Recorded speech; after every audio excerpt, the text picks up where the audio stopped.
안녕하세요. 일본 꿀팁 베트남입니다. 오늘은 베트남 전쟁 마지막 이야기 하려고 해요. 한국이 베트남 전쟁에 군대를 보낸 이유, 여기에 대해서 좀 말씀을 드리고 싶어요. 우리가 보통 미국이 시켜서 어쩔 수 없이 갔다 이런 얘기를 하는데요. 절반만 맞는 이야기입니다. 실제로는 정반대에 가까운 부분도 있습니다.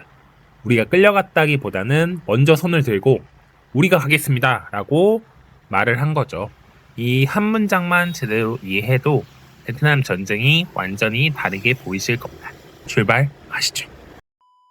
1960년대 초반 한국을 한번 떠올려 보겠습니다. 지금과는 비교도 안 되는 나라였죠. 1인당 소득은 세계 최빈국 수준, 그리고 전쟁의 여파로 산업 기반은 거의 없었고요. 국민 대부분이 가난 속에 살고 있었습니다. 그런데 이보다 더 큰 문제는 따로 있었는데요. 바로 안보였어요. 북한은 지속적으로 무장 도발을 이어가고 있었고요.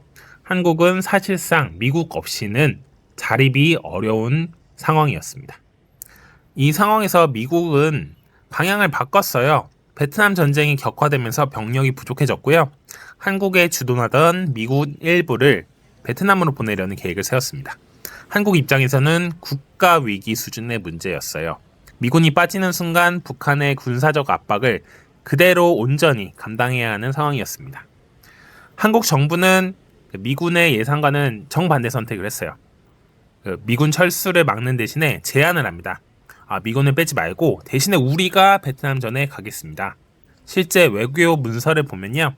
한국은 미국의 공식 요청 이전부터 파병 의사를 적극적으로 내세웠었고요. 단순한 동맹 협력이 아니라 철저하게 계산된 전략적 선택으로 우리가 대신 싸워줄 테니까 당신들은 한반도를 지켜라 라는 일종의 거래였습니다. 여기서 끝이 아닙니다. 단순히 안보 문제에서 끝나는 게 아니고요. 더 중요했던 거 경제였습니다. 당시 한국은 산업, 자본, 기술 모두 부족했는데 베트남 전쟁을 통해 엄청난 기회들을 제공받게 됩니다. 전쟁에 참여하는 대신 미국으로부터 엄청난 물자, 차관을 받았고요.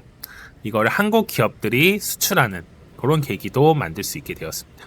이때 본격적으로 큰 회사들이 현대건설, 그리고 한진 이런 곳들이 있었어요. 현대건설은 이제 베트남, 남베트남 쪽이죠. 도로 항만 군사시설 건설을 했고요. 한진은 군수물자 운송을 맡아서 물류기업으로 성장을 했습니다. 그리고 수만 명의 한국인 노동자들이 베트남 가서 일했죠. 국제시장에서 황정민 씨가 이렇게 나오지 않습니까? 그리고 당시 기준으로는 높은 임금을 받았습니다. 그래서 베트남에서 1년만 일하면 집을 산다라는 말이 나왔고요. 대부분 벌어들인 돈은 나눠주는 게 아니라요. 한국으로 송금이 됐어요. 이게 바로 외화가 됐고요. 당시 한국 경제에서 가장 부족했던 게 바로 달러였습니다. 이 효과는 엄청났고 파병 군인과 노동자들 송금을 합치면 베트남 관련 수입이 전체 외화의 대부분을 차지했다는 그런 이야기도 있습니다. 이 자금 이후 산업화, 특히 중화학공업 발전의 씨앗이 됩니다. 한강의 기적이 베트남 전쟁을 통해 이제 이루어졌다 이렇게 볼 수도 있을 것 같아요. 하지만 밝은 면이 있으면 어두운 것도 있죠. 한국은 총 34만 명 이상의 병력을 파병했고요. 상시 주둔 병력이 5만 명 정도 되었습니다. 단순한 지원군만 한 게 아니고 실제 전투도 참여했죠. 짜빈통 전투, 두코 전투, 구종공세 등 베트남의 주요 전투에서 한국군이 막강한 화력을 보여주기도 했고 전투력을 보여줬지만 어쨌든 실제 전장이 투입이 되었습니다. 그리고 약 5천 명이 이 전쟁에서 사망을 했고요. 10,000명 이상이 부상을 입었습니다. 검정고무신이나 그 당시 영화, 드라마에서도 상위 전사, 상위 군인들 이야기가 많이 나왔잖아요. 실제로 작은 피해가 아니었고요. 살아 돌아왔던 군인들도 외상 장애, 고엽제 피해, PTSD 등 많은 피해를 받았고요. 이중배상 금지 등의 법으로 인해 피해 보상을 받지 못하는 경우가 대부분이었습니다. 즉 국가 경제는 이 시기에 굉장히 빠르게 많이 성장을 했지만 그 뒤에는 참전 군인들과 노동자들의 피와 땀이 서려 있고 많은 희생도 뒤따랐습니다. 뿐만 아닙니다. 베트남 내에서도 한국 군 그리고 노동자들에 대한 이슈가 있었어요. 물론 베트남 정부는 이후 한국의 사과 의지에도 불구하고 본인들이 승리한 전쟁이었기 때문에 따로 필요 없다. 그냥 유감에 대한 표명만 하자라고 말을 했었어요. 그럼에도 불구하고 일부 지역에서는 한국군의 작전 과정에서 민간인 피해가 발생했다는 증언과 조사들이 이어졌습니다. 아직까지도 사실 완전하게 해결되지는 않았고요. 특히 베트남 현지에서는 피해를 입은 여성분들 아니면 그 마을 주민들이 있었지만 국가 차원의 조사나 피해 보상은 없습니다. 그리고 라이따이아 문제도 분명히 있어요. 베트남전 당시 한국군 혹은 한국 노동자와 현지 여성 사이에서 태어난 혼혈인들을 말하는데요. 이들 중 상당수는 전쟁 이후에 사회적 차별이나 경제적 어려움을 겪었고요. 지금까지도 이런 문제는 해결된 게 없습니다. 이 숫자도 5,000명에서 2만 명 정도까지 추산을 하기 때문에 꽤 많은 사람들이 피해를 입었지만 그에 따른 책임이나 보상 같은 거는 사실 아무도 언급하지 않는 거죠. 저는 사실 이 베트남전에 우리가 참전을 한 거에 대해서 잘했다, 잘못했다로 나눌 수 있는 문제는 아닌 것 같아요. 우리 경제적인 입장에서는 성장의 계기로 기억되기도 하죠. 그리고 베트남에서는 반대로 외국 군 개입과 상처 이런 걸로 기억이 되기도 합니다.